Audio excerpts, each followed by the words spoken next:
I'll restate the question. If we have Ms. Clarke, I hope we do. Are you there?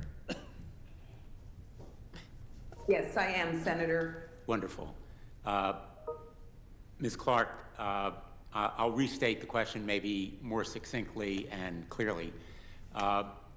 My impression about originalism is that it is often used as a smokescreen by activist judges who want to legislate from the bench and substitute their own judgments for the legislatures. My concern, one of them about Judge Barrett, is that her opinion in Cantor indicates an approach, a very activist one, to the Second Amendment that would very possibly strike down common sense gun violence measures such as background checks, emergency risk protection orders,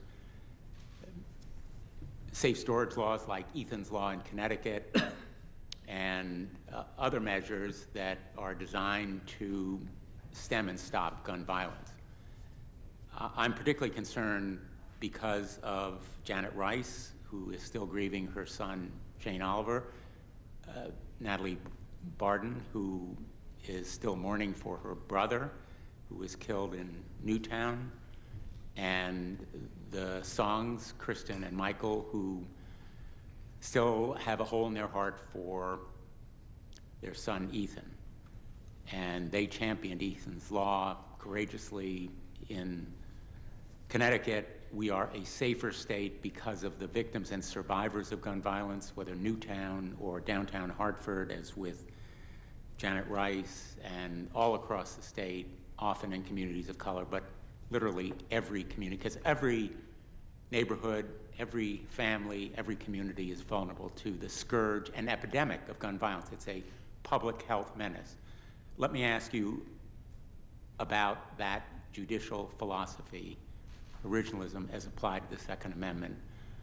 Do you share my concern that it could lead to striking down those laws that state legislatures and hopefully Congress one day will enact to make America safer?